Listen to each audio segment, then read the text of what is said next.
Thank you everyone for joining us today. We're going to get started in just a moment. Gracias a todos por estar con nosotros en el día de hoy. Vamos a empezar en unos minutos.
Before we get started today, I wanted to let everyone know that we will be offering Spanish interpretation and closed captioning for today's online event. Antes de empezar, yo quiero informarle a todos que estamos ofreciendo interpretación en español y también va a haber subtitulados tanto en inglés como en español. To access Spanish interpretation, you're going to click on Interpretation in your Zoom webinar controls. Para ustedes acceder a lo que es la interpretación en los controles en la parte inferior de su pantalla, ustedes le van a dar ahí al área de interpretación. To access English closed captioning, you can click on the CC closed caption icon in your Zoom webinar controls. Entonces, para ustedes acceder a lo que son el subtitulado en inglés, simplemente tienen que presionar el botón donde dice CC y entonces ahí ustedes pueden elegir si son el subtítulo o quieren ver la transcripción. And finally, to access Spanish closed captioning, we will be putting the third-party link in the chat box to view closed captions in Spanish. Y para ustedes poder entonces ver los subtitulados en la parte, en español, perdón, en donde está la caja de chat, ahí vamos a darle el link o el enlace para que ustedes se puedan conectar y ver el subtitulado en español. Thank you, Ana. I'm going to go ahead and assign you to the Spanish channel. Okay, you're welcome. Welcome, everyone, to Candid Conversations, Voices from the Village. My name is Rich Overton, and I will be your Zoom support for today. Today's session is presented by the New York Region 1 Parent Training and Information Center Collaborative, also known as PTIC.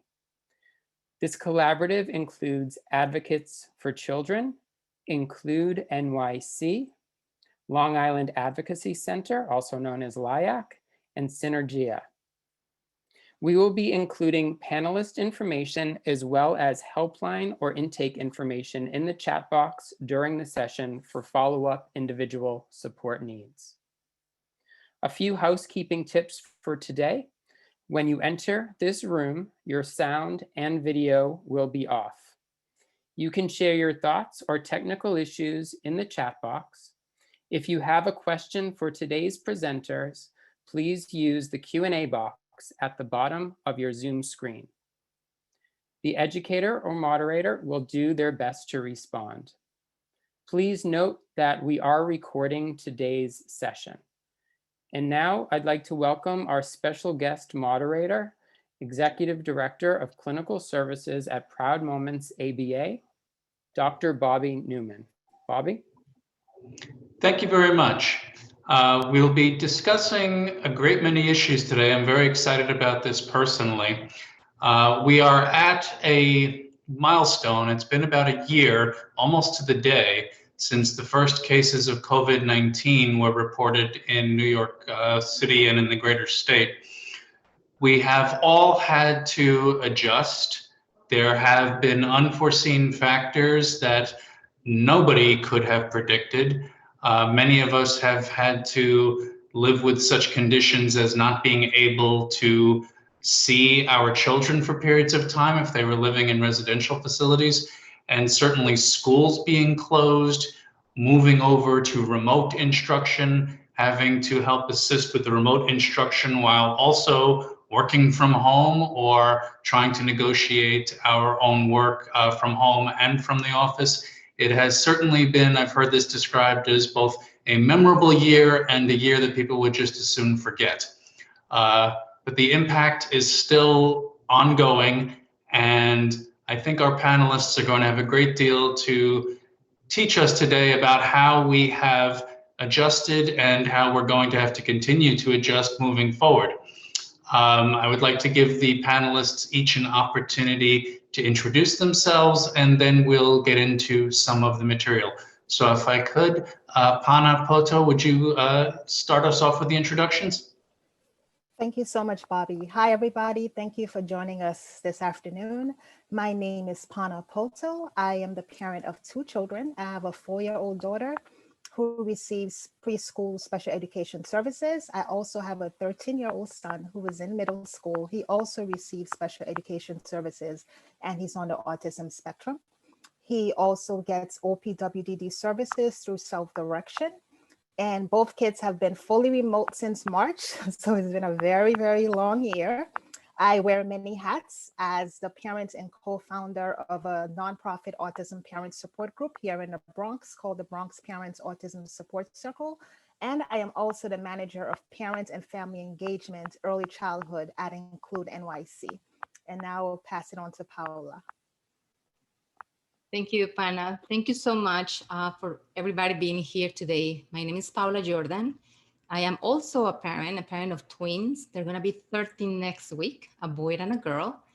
And they currently are going back to school. They're middle schoolers. We start doing blended, then schools close. We did remote 100%, and now they're going back to the building, and they're very happy about that. My girl is part of the NEST program, is the Department of Education specialized program for kids on the autism spectrum disorder. And my son is attending a regular ICT classroom. Neither of my kids are eligible for any other services, including those from OPWDD. I am also an aunt. My older sister has 2 kids, her older son who's 19, and her youngest daughter who's 12. Both of them are also autistic. And very recently, our niece, she also has a medical condition, so we're navigating a different system right now. I am also the coordinator of the Autism Initiative at Synergia, and I am the co-director of the Metropolitan Parent Center, where we are able to support families in New York City who have questions navigating the special education system. Now, I would like to pass the baton to my colleague, Kim. Thanks, Paola. I'm Kim Madden. I'm a parent of a 17-year-old who will be 18 in May. Actually, I'm a bit in denial of that bit. And he has a neuromuscular disorder. He uses a wheelchair, G-tube. So kind of the opposite of Paola. We're on the deep end of services. So we get OPWDD, nursing, transportation, all of that during regular times. He's been home, like Pana, my son has been home since March. He would very much like to return to school. It's not so clear that that's going to be able to happen. I'm not sure. And at Advocates for Children, I am the director of family support, where I help with our training outreach, our helpline, and I also work on a class action. I'm an attorney as well. And I'd like to pass it on to Jenica. Hi, everybody. Thanks for being here. My name is Jenica. I live on Eastern Long Island. I'm the mother of 3 children. My oldest son is 23. He lives in Harlem. He's finishing his college degree at Queens College, his master's degree. My son, Dustin, is going to be 22 in May. He was diagnosed with autism in 2001. And then I have my daughter, Kendall, who's 13, and she's in a gen ed setting. She's in 7th grade. Dustin, throughout his school career, he was pretty much getting one-to-one ABA services. He was in, during early intervention, we kind of did like a home program. We tried some school-based programs. It really didn't work out well for him.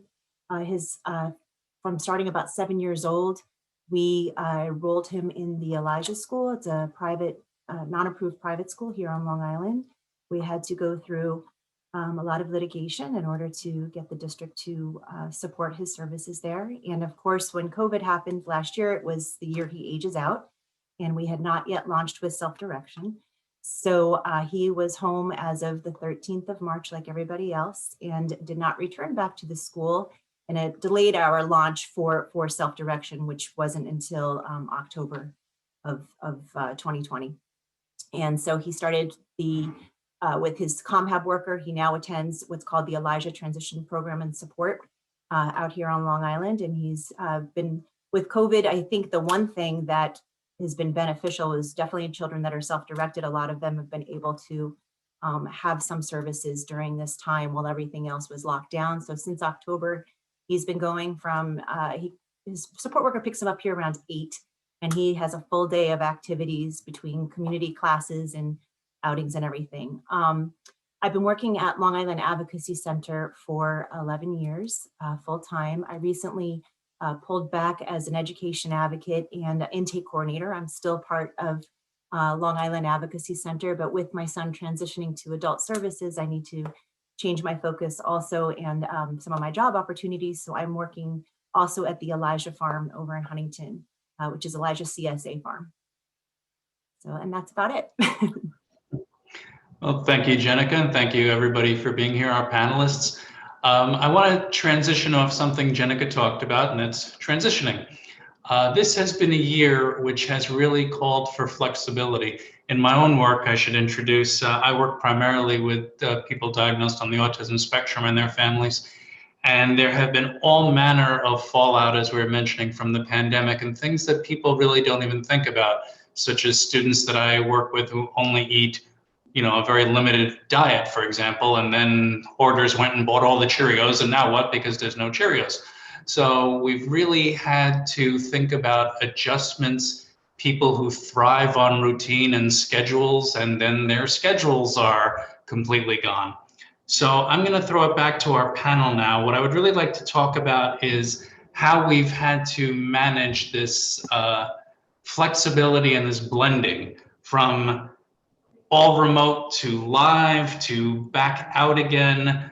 How have you accessed services? How have you managed this whole difficulty in terms of from 1 week and 1 month to the next, the rules changing, conditions changing? So if you can give us a little bit of your experience, and then also please make any recommendations that you would care to make to our attendees. And Pana, just because I introduced you first, I'm going to throw it to you first. Thank you, Bobby. So, you know, as I mentioned, when I introduced myself, my kids have been fully remote since March. And I just kind of stuck with that. So even when schools reopened last year, I still kept them remote. And it was more, you know, we all have our risk tolerance level when it comes to COVID. And for me, I just did not feel comfortable sending them back into the school environment.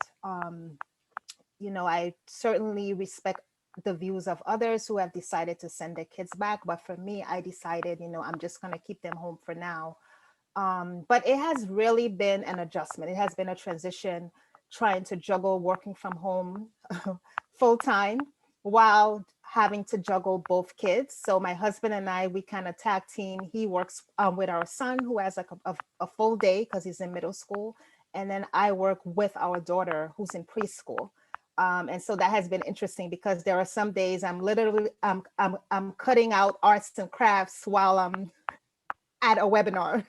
So it's, you know, it's been a really interesting transition, but the kids have done really well with remote. Of course, for my son, because of, you know, how his autism affects him, he's not able to sit at a computer and be fully independent. So he needs somebody sitting next to him.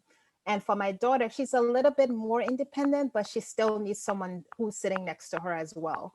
So it's really been an adjustment. I've really had to be good about managing my time to make sure I am fulfilling my duties as an employee and as a parent.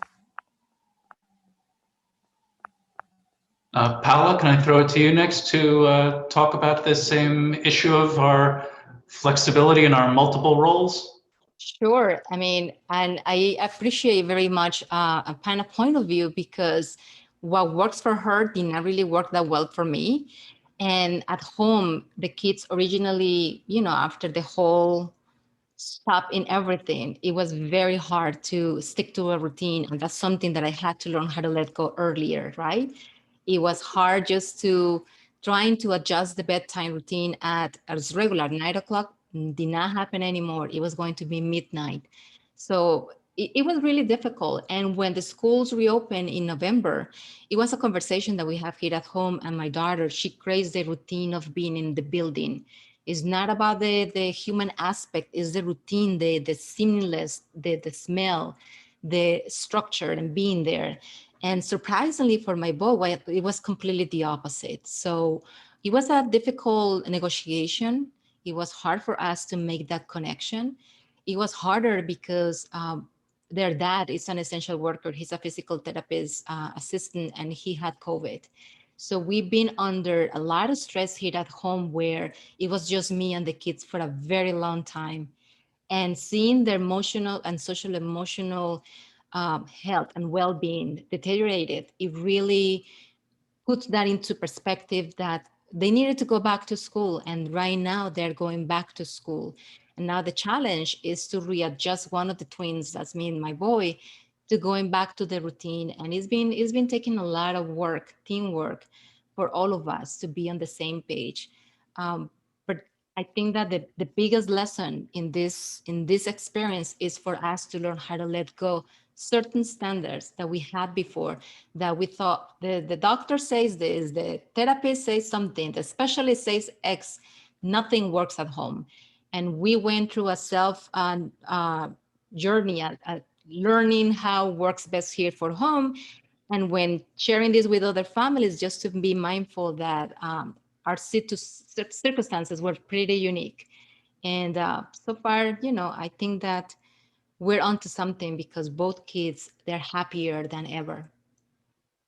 I'm really glad to hear that. And if I can throw in something from the academic end, there's a journal, Behavior Analysis and Practice, and there was an article in the last issue that really hit me, talking just about the pandemic and telemedicine and everything related to it, telehealth.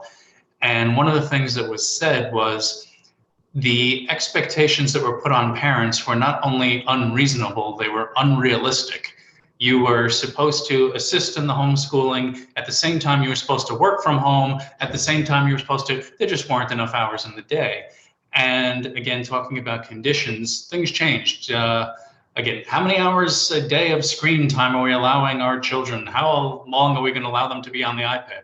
Well, that all got blown to Hades, because now we had so much more time on our hands, and keeping everybody appropriately occupied for so much longer while they weren't in school, certainly very, very tricky. And again, I salute you all for managing your work life and your family life and everything else. Really do appreciate that perspective. Kim, can I throw it to you next? Yeah, absolutely. And I was really interested, Paola, to learn that your kid's dad is a PT. We never discussed this, but my son's dad is also a PT. Although we had the beginning, I know it was a really tough time for everybody, and I went into full-on panic mode, protective parent, where I was terrified of COVID. I told my husband, he worked inpatient with people that, it wasn't on a COVID floor, but it was with people that were very likely to have COVID. Most of his coworkers did get COVID. And he took a leave at that time, which actually worked really well for both him and the hospital that he worked for. But it was a really tough decision, because he loves his job. And he went back in June. And we stopped all services. So my son went from having, 2 paras, a nurse, 4 therapists at school, 3 special ed teachers, to me and my husband. 24/7. In the beginning, before my husband got on the leave, I threw my back out just because it's very physically demanding to take care of my son, and it's something where he needs full one-on-one assistance. In school, they actually have tag teams with the parents so they can, go eat lunch. Like, that's not something that we could really do. I think one of the things that we learned really quickly as both of us working is that we both needed to really focus on the essential for our son, and then how can we work our work around it. And we were lucky in that we both had jobs that we had been pretty established at, and so we were able to stagger our schedules. What sucks about that is we never have a day off together, but he works Thursday to Sunday and I work more like Monday to Wednesday and sometimes on Thursdays and Fridays. We did start towing back into the water of getting support this summer. And like you said, Paola, it's really about, where's your risk tolerance with COVID?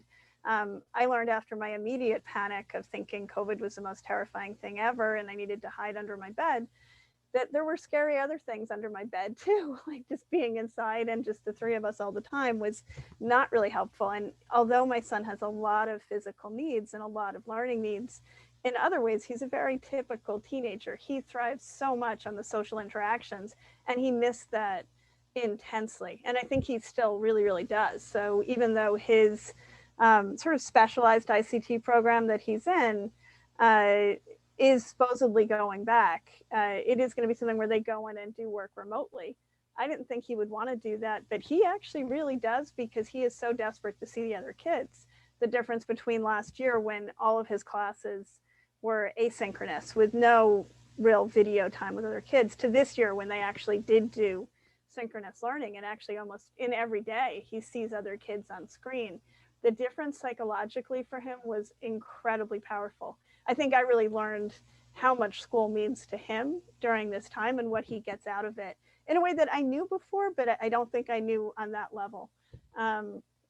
And navigating the social systems, which I thought, the CDPAP, which we lost and is a real pain in the neck to get back into once you lose it. They didn't care that it was COVID. You had to do the 80 pages of applications and doctors notes that his condition doesn't change. That, in my free time, I would love to fight why that system is so bureaucratic, because it doesn't help anybody.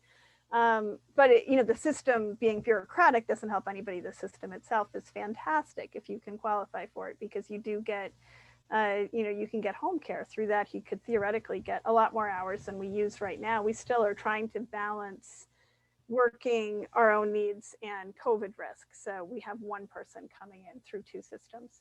And self-direction, I know, Jenica, you talked a little bit about that.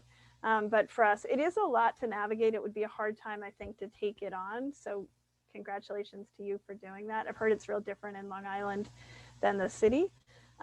But it's flexible in a different way, and it allows us to pay more, just to be totally blunt, if you're trying to figure out services. CDPAP is easy. You can get more hours, but it pays very little. The benefits are pretty good. Self-direction, we've found, pays a lot more. And it's more flexible. So you can, you get your own budget, you can figure things out. You have to be okay with a lot of paperwork that at first makes no sense. So I'm really glad I did it a few years ago. Well, Kim, it's interesting that you mentioned that the process for you for CDPAP, because I just applied for it in November. Here I am, right, Miss Advocate, and I'm doing all my stuff for my son so late as he's 21. But anyway, we applied for CDPAP. It was a fairly easier process here for me anyway. It was expedited within 45 days, of course. There was just the one doctor's form, the orders physician form that you need to get filled out within 30 days before applying. But now that my son's 21, one of the benefits is that we can pay a family member. So my husband, which he loves, is which my husband loves this. He's my son's personal assistant, which is about right. At this point, I'm almost thinking Dustin's like faking his autism, so we can just, because he's like a king. He gets driven everywhere. He's out in the community. He's doing his favorite stuff. But for us, it's been helpful for right now anyway, so we can supplement, because with self-direction, sometimes you need to pay money out for things to get reimbursement.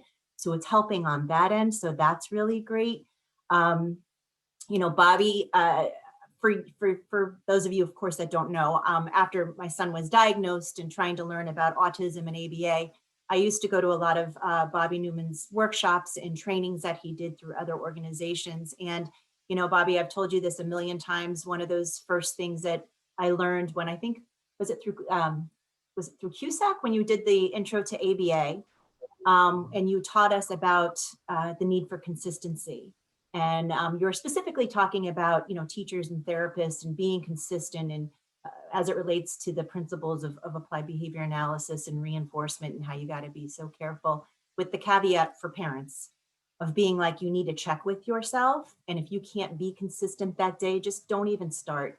And I've told you that's been freeing for me since my son was like 3 up until now, and especially with COVID, just being able to let a lot go. At first, I was actually really enjoying having the kids and this time with them together. Like that's been great. My daughter, I'm pretty sure, could have a doctorate in TikTok about now, and it might be done at 3 in the morning. My son, you know, he was kind of hard to get prompting and going, but he's doing really great now, again, with self-direction. And who's calling me? My mom's calling me, Mom.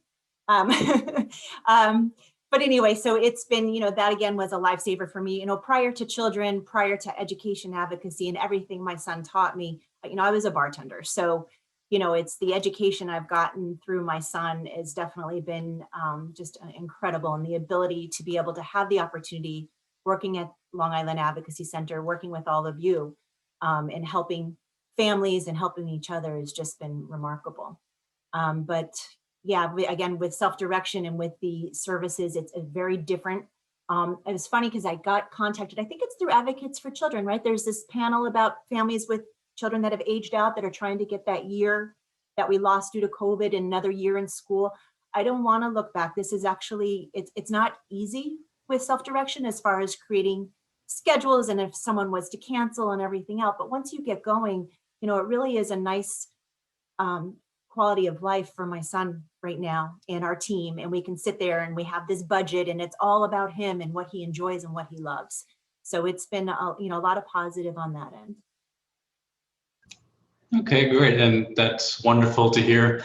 I'd like to sort of transition off that and just talk about, I guess, as you look back on this last year, there have been the highs and the lows. What would you like to highlight for everybody? What really worked and maybe what didn't really work? Just to kind of, I think, on 2 levels, both one, let people know they're not alone, and also whatever other tips you might recommend to help people who are, you know, like all of us, still negotiating all this. Kim, can I ask you to start us off? Yeah, sure. So I think what really worked for us was really just constantly reassessing and adjusting and not feeling like we were stuck in any one period. I think this is true for probably everyone during COVID, you know, the spring versus the summer versus the fall versus this new spring, it's all really different. So being really much more flexible than I think we've ever been before and pushing back much harder.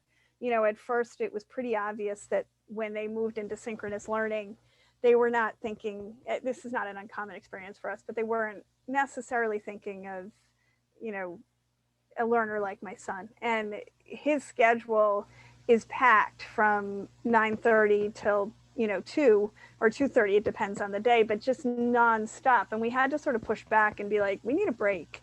He cannot sit in front of a screen. And it's because he gets so many different therapies. We also dropped some therapies that really for him didn't work. We pushed and got in-person therapy, which I know is really hard to get, but we were able to get in-person physical therapy, and that was key for him. It's been very interrupted because of some stuff going on with our therapist and her family, but it's been really important for us to look at what do we really need and focusing on that and letting everything else go. I think other things to get me through when I felt completely overwhelmed, which is often, like, you know, probably this morning, and then I feel better in the afternoon. It's every day is, you know, different. But it's trying to remember some of the good things. Jenica, I think it's interesting. You said you really loved the time in the beginning. In the beginning, I was just so overjoyed to not have to fight with OPT every day. not every day. In our experience in high school, we have had, I think, the world's worst bus driver and the world's best bus driver. And so I always want to be careful about it. But, the worst one does take a toll on you, and having to navigate OPT and nursing and a series of paras, it's really exhausting. And as exhausting as it was to be home, that was something that I felt like, I'm kind of in dread of having to do that again. And I really want to, realize how much less stress it was this year to not have to deal with that. To notice that although my son certainly had a lot of issues psychologically and misses the other kids so much, at least in the beginning, he had a lot less pain than he did in school. And I think that's because the school day itself is really long for, somebody like him. And he, given his body trying to navigate a long day and getting up, before 5 every morning to get to high school, which means I have to get up even earlier than that. It's been really nice to sleep in a little bit. So I think that's like the highs and the lows mixed together. It's interesting you say that. It reminds me of my co-host. I do a COVID Conversations podcast with Bobby Rogers, a very wonderful parent and advocate up in the Syracuse area. And Bobby, who is perpetually happy and cheerful, one of the things she described from the early days was just how wonderful it was to have her other 2 children home from college.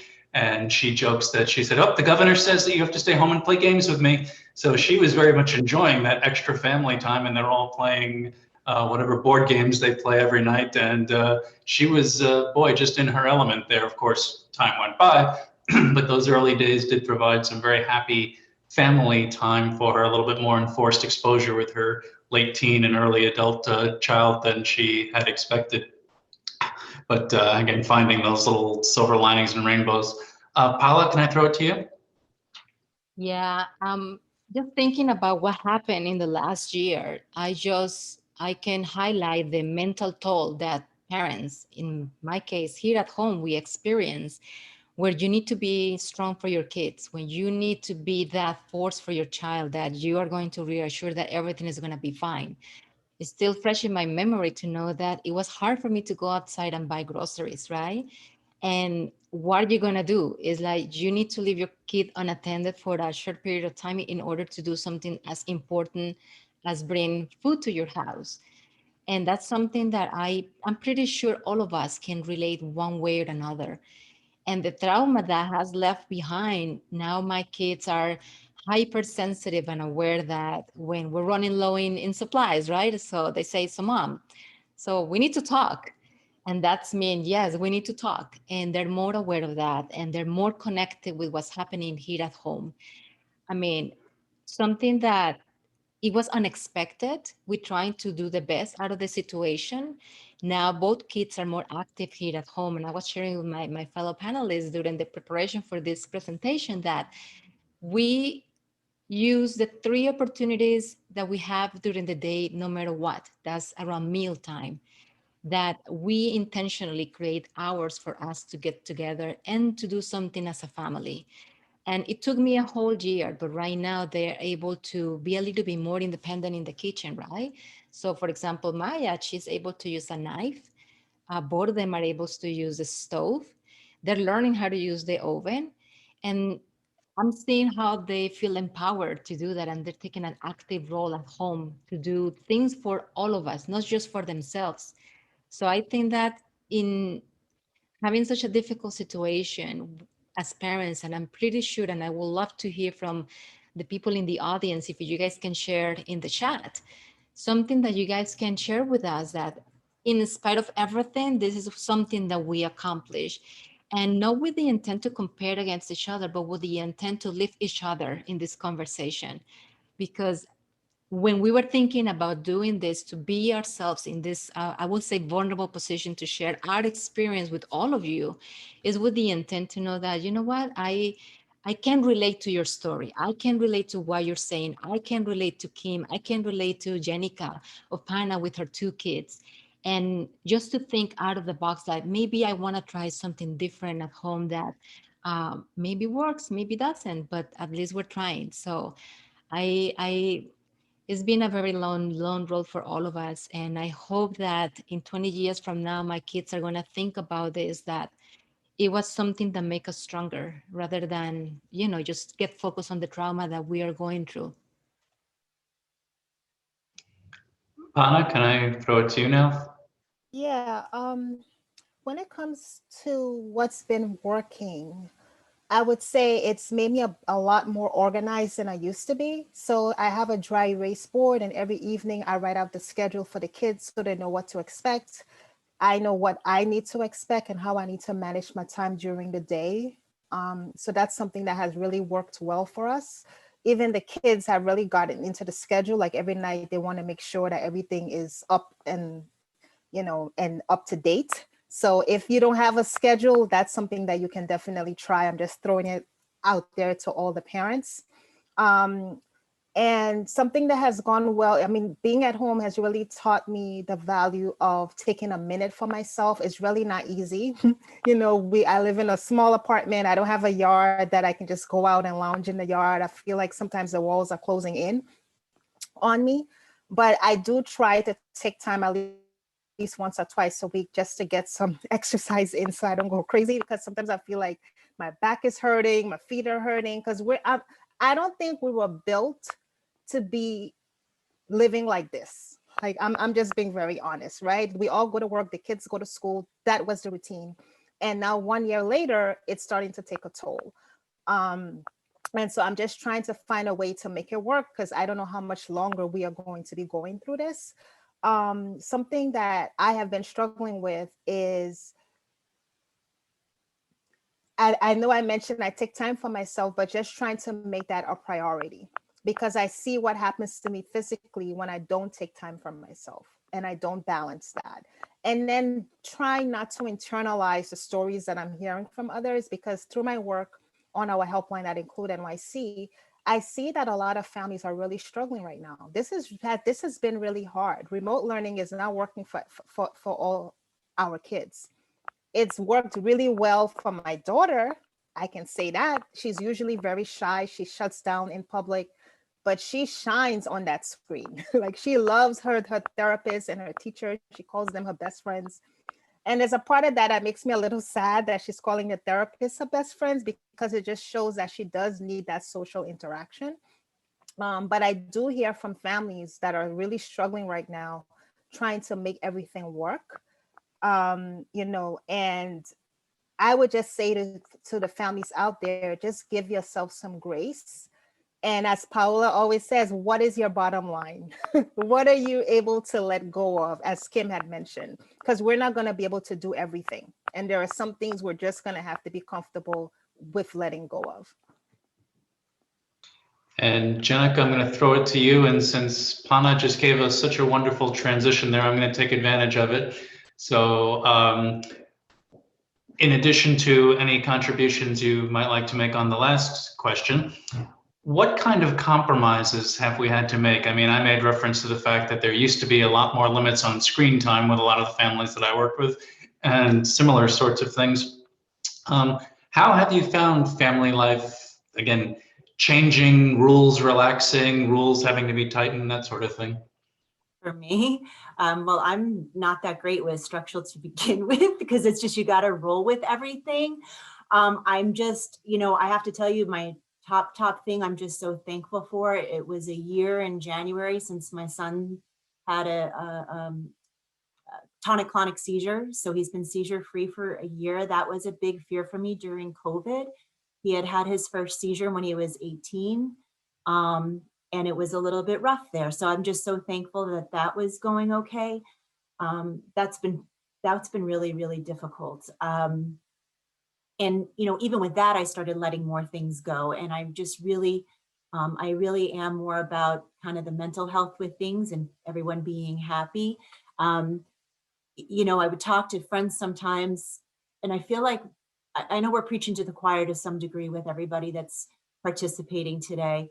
I feel like to some degree, we all maybe adjusted better to some degree than our friends that have never experienced disability, because we're used to having to be leaving restaurants or not being able to go somewhere or something going on. One of the things I kept telling, my family or friends that are really struggling is that, on the good part of it is, you can't get away from this. You can't go a town over, you can't move out of state, you can't go anywhere to get away. So just might as well make the best of it. And that's always kind of how I've been, is that, whether you're upset or not, it's still the same situation. So you try to make the best of it, not to dismiss that I have not gotten frustrated. We also wound up with a lot of chickens. I've got like 20 chickens. I just kept buying chicks. I don't know what that's about. It was like a hoarding thing, but we also are going to do a chicken project at the Elijah Farm CSA that my son is helping to spearhead with that. So we can create some community classes with the chickens and hopefully get some eggs going. Maybe we can train some behavior analysts, Bobby. That might be fun. I think on the education advocacy thing, one of the first things that happened when we shut down, we used to get a lot of calls. They're starting to happen again now, but we had a lot of calls, a lot of times with school avoidance behavior and situations with families struggling with their children, whether they're being bullied at school or have some anxiety because they don't have the right support, or maybe they have a 504 and have the Crohn's disease or going through cancer treatments where they can't always attend. And, we just needed some sort of flexibility. We needed remote opportunities, and it was such a fight. And families would have CPS called on them out here for their children not attending. And I understand there's a process for it and why you have to do it. But like seeing all this creativity with technology, as frustrating as I am if I get one more app, it's really been beautiful. And I hope that continues to grow. I know from my daughter, my typical daughter, with her, one of her English teachers talked about that she was able to differentiate a little bit more. Lucky for me, my daughter hasn't regressed. She's actually, gained skills and kept everything from last year. So the teacher's able to keep excelling her in English where some of the other kids have regressed significantly. So, I mean, on that end, I'm excited to see some adaptability and, right, the home was supposed to be the most restrictive environment, but it's giving a lot of great opportunity for children, for families to work on some of the skills like the cooking, like you had mentioned, or even the toilet training, or just, simple things. So that's some of the great things about it. Great. And you're right. In fact, I can tell you that programs that have offered opportunities to behavior analysts to train chickens have had a waiting list. So you may actually find a great many takers for that. I'll give them your contact information. Would any of our other panelists, I don't want to necessarily call on anybody, but if there are particular, Paolo, I see you nodding. Were there any sort of, again, compromises or anything that expectations being altered significantly that our listeners should hear about? Yes, I mean, at home, what I noticed regressions was in the social and emotional and mental health of my kids. And as Hannah always say, like when we talk, is that's the bottom line, right? And I always frame the work that I do here at home is like, what's my bottom line? What I'm willing to compromise, what I'm willing to give up.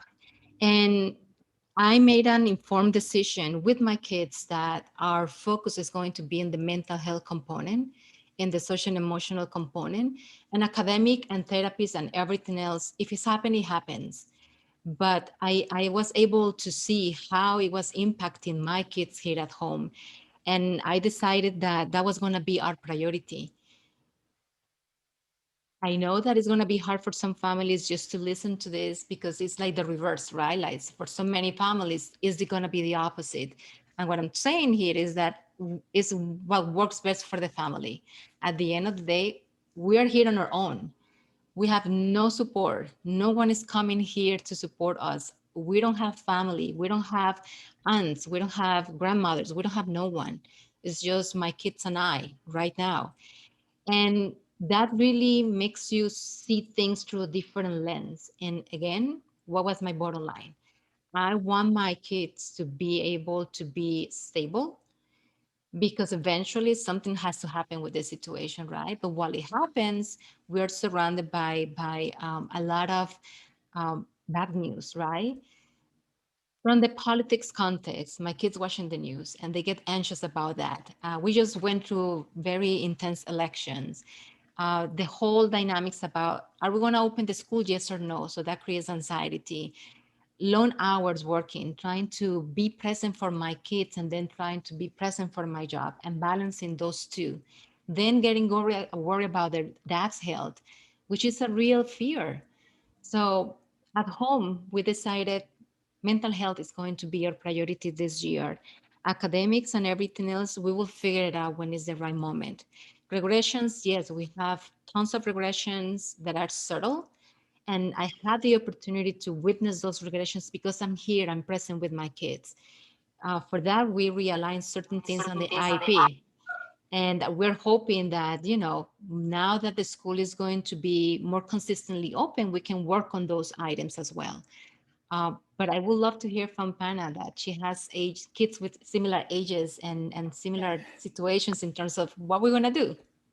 Yeah, I mean, for me, especially with my daughter, I've had to realize that, it's okay for her to be on the iPad. I know that Bobby talked about screen time and just trying to make that balance between playtime and academics. And I know, okay, so I come from an immigrant family, and I know that for a child of my daughter's age who is 4, a lot of her learning happens through play. But that's not how I grew up. I grew up, it was very academic focused. So I'm trying to find a blend between the two because she does not have a full day schedule. So I feel like if she's just singing and dancing and on the computer, has she really learned anything today? And so I'm trying to find that balance between the two and just give myself some grace and being okay with not getting through my to-do list. Like, it's okay to let some things go because I need to reduce my stress. And I realize that if I'm stressed, everything shuts down. My kids need me to be okay. And so I'm not trying to be a martyr and get any kind of awards when it comes to parenting. I'm just trying to do the best that I can do to be able to get through the day. And this year has been hard. I mean, I know we're only into March of 2021, but I kind of feel like 2021 has been a continuation of 2020. Um, but I will say to all the parents, and I know I've said this before, go easy on yourself. This is not easy. And I think someone had mentioned in the chat that her child has just been diagnosed, and having this time at home is giving her some time to kind of get some supports and services in place. And I really agree. I mean, I think that this pandemic I know there's been a lot of loss, which I've also experienced, but I feel like this pandemic has also allowed us to be able to slow down. Like, now I'm actually able to see firsthand what my son is working on in school. Before, I was hearing it secondhand. Now I'm able to be a part of it and to be a little bit more involved. Um, I do worry about him because he used to love to go out. He also gets self-direction services through OPWDD. And we kind of had to halt everything because his staff didn't feel comfortable coming into the home. And we didn't feel comfortable having her here either. And so he hasn't had any of his self-direction services since the pandemic started, because a lot of his programs, they are not open right now, right? And so now he tends to want to be at home more. He doesn't want to go out. It's like pulling teeth to get him to go outside for a walk. Whereas my daughter, all you have to do is say, let's go, and she's ready to go. So, I really pray that when all of this is over, the transition for all of our kids, I'm really praying it's going to be a smooth one. But I think our kids are resilient. And I know a lot of parents are concerned that their kids have regressed. But one thing I want us to keep in mind, we're doing this to keep them safe. Kim, do you have anything to add on this? Yeah, I guess the only piece I would add is I'm trying to keep up with the chat, and I love the comments that have been coming in. It's really wonderful to read them. I think one thing that we found for the 4 of us when we were preparing for this panel is what a great, sort of unintentional support group it became. I just realized it was so nice, especially when so much of the things that I was reading or hearing about in other meetings, I really couldn't relate to. Self-care activities that I'm like, my self-care is taking a shower. Yes. That's, and, when Pana says taking a minute, it really is a minute, but you go and breathe for 3 breaths and you feel better. I love the person who talked. I think it kind of breaks my heart how sweet so many of the comments are, where you're talking about really tough things, like the mom who said that her son had surgery. And that it was good because they were able to keep up with school. And it's like, you have to look for those silver linings. And there are things for my son too. He used to miss a lot of school with seizures, with doctor's appointments, with procedures. And to have the flexibility now, ironically, in many ways, it works better. He can participate because he uses AAC, a communication device in school with typical kids. He often doesn't get hurt. He has a very expressive face, so he participates in that way.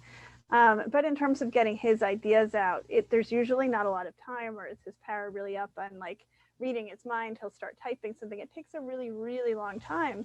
Now it's pretty seamless because he can put something in the chat and I can talk to him during a class without interrupting anybody because he's on mute. So there are things that I really do hope we can carry over into the future. And I do think that this has been an incredibly hard time to be a working parent.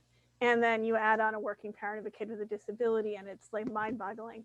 On the other hand, I think somebody said it early on, to some extent, we were made for this, and that I never get to go to a restaurant. I don't get normal life. I mean, I do, but my life has not been typical for a long time. I'm kind of used to living in fear of, things happening and health crises and things like that. I'm not saying that, this has been a piece of cake, but I do feel like there have been some experiences that I've had just from dealing with so many unexpected crises that, did help. So I guess I'm answering your challenges question by trying to be positive again. The only other one thing I would say is my to-do list used to be like 100 things and color-coded things. Now I have no more than 3 any day. If I get through one, it is a good day. If I don't get through any, hey, I don't have to rewrite the to-do list tomorrow. It's going to be the same one. Like, it's very, very, very simple. And I just try to make it whatever I absolutely have to get done that day. Well, you just made my job as a moderator very easy, because that was a very easy transition now. We're coming towards the end of our time, and what I would love to do is give each of you 2 minutes for a takeaway point. Either tell us a nice success story, or tell us what you would like people to do, a call to action, or just anything that you feel. What would you like people to take away from here? And again, Pana, since I started with you in the beginning, let me start with you at the end. Okay, my takeaway from this for everyone, well, first I'm going to say what the success was. I mean, I think my children have really shown resilience over the past year. We've been able to settle into our new routine. Every day has not been easy. I'm not going to sit here and make it seem like every day has been easy. I want you all to acknowledge that some days are going to be a mess. The good news is that tomorrow you have a chance to reset. So just think of it that way. Tomorrow you have a chance to reset.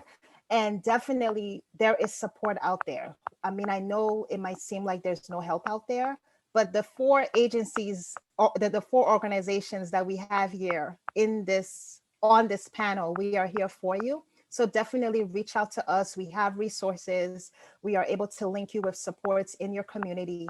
You are definitely not going through this alone. There are people out there who get it. And the fact that we are parents and we're also doing this work shows that we get it, because we're able to sympathize with you and really relate to what you are going through. And we will do whatever we can to be able to link you to the services and the supports that you need. And I can't wait for this to be over. You mean the pandemic, not the webinar, the right? Pandemic. Yes, the pandemic. Because I'm enjoying this. I wish we had a lot more time than we do. Okay, good. Paola, can I throw it to you? Sure. I think that my success story is that I had the privilege to be at home for my kids' year when they're going through so many changes. Pre-puberty is one of those unique times in a person's life, right? So I had the privilege to be here and be present for both of them. And what I would like to say for families is that identify your family priorities and build around that. Most of us are connected in social media and we're seeing a lot. And sometimes you're seeing for example, the success stories, right? But you don't know the work behind that. And what I'm seeing is that it's going to create in me a feeling that of failure, like, what did I miss? I should have worked harder. Why didn't I do X, Y, C, and D? I'm constantly comparing, like, my goodness, why I'm not able to do what this other person is doing, right?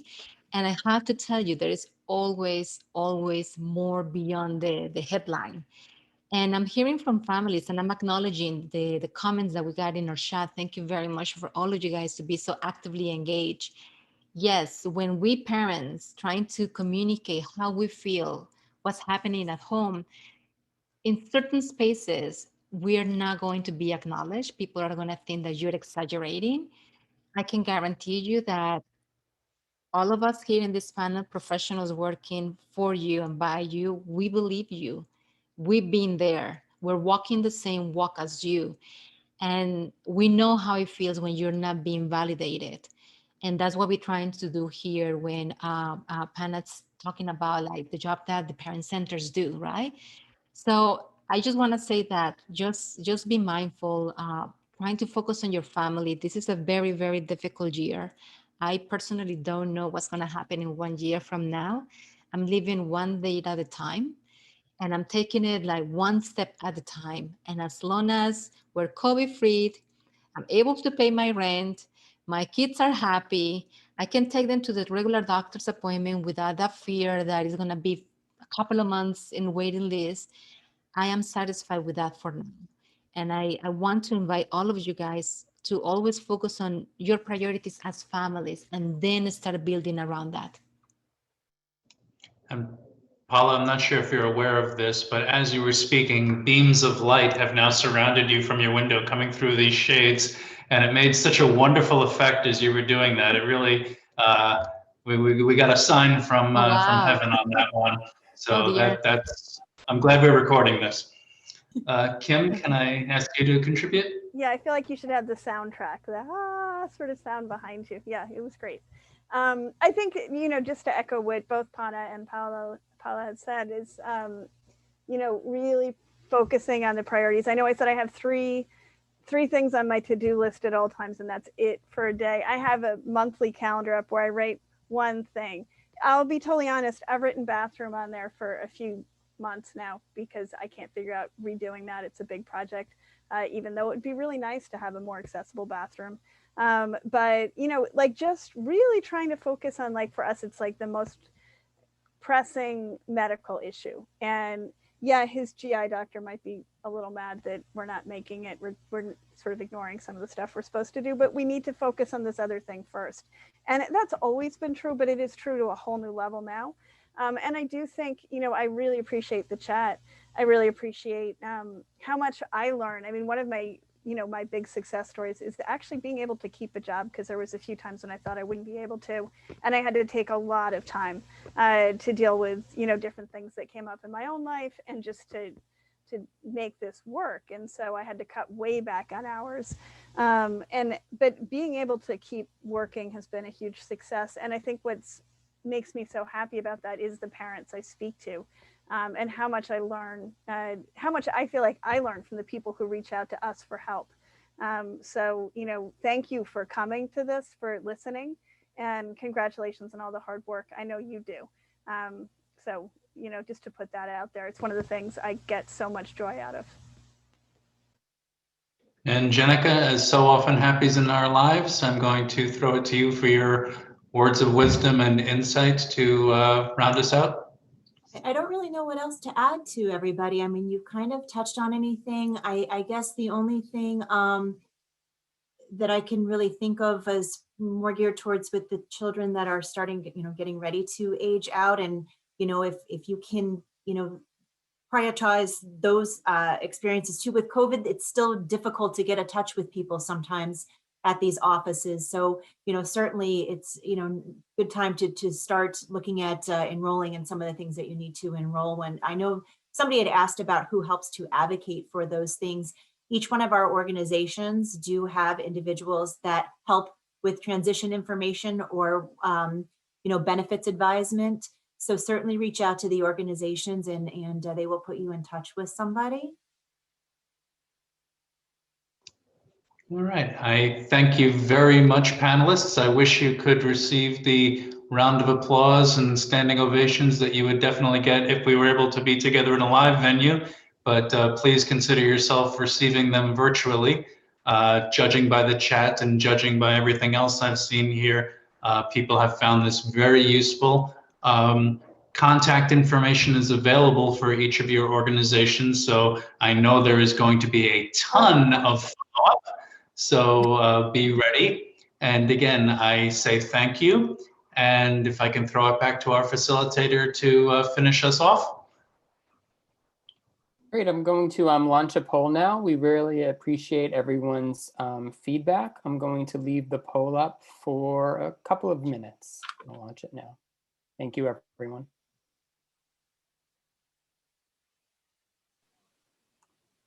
Oh, Rich, do we take it too? No, you don't have It's popping up. to.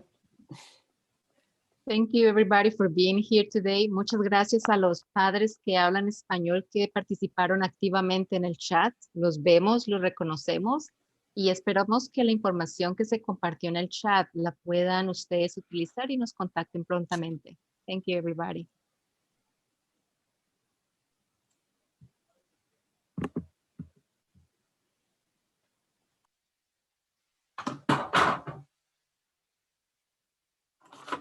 I printed out pictures of right back to the advocacy days when we would go to IEP meetings and stuff. But I got my son's doing his farming, and well, that's when he was little. That's when he was little cute little bug, and his yoga. I love the yoga one. That one cracks me up. Looks so He's such a big relaxed. chooch now. He gained so much weight from the seizure medication, and then with COVID, I mean, he went from 180 pounds to 230 in like a year. And Wow. now that he's with self-direction and walking around again, and exercise is one of his life goals, he's cut down about 25 pounds. So I'm excited Wow. about that. That's good. Well, and he's probably put on some muscle doing that farm work at the Elijah farm, so it's not all fat loss. There's probably some muscle gain as well. Yeah, it's good. It's good. I got to visit more often at the farm. I always enjoy it. Well, we've been, restricted with COVID also. So haven't been allowing, we were doing baking on the porch with Susie, but then it got too cold. So those community classes have been restricted and visitors, but we're hoping to open up soon because we love it when we can do community events and harvesting together. I still want to look into the possibility of planting a little row of hops somewhere so we can make some beer. I homebrew as a hobby, people. It's a little thing. I just want to follow up with Rich. I hope that we have really good responses, and for the people in the audience that we still are with us, it's very important for us to hear your opinion about this presentation. And lastly, at the end, you guys are going to receive an email with a list of resources that the four of us have put together. And those are resources that one way or another, we have utilized ourselves, which is really nice. And we hope that you find the usefulness as well. And finally, please, we want to invite you to visit our websites where all of us, we have different events for all of you, webinars, the one-on-one services, the recreational programs, and the support group. Without further ado, thank you very much for being here today. Thank you. Thank you all. I'm Bye, going to go thank ahead and Thank you, everyone. take the poll down. Thank you all. Thank you. Thank you.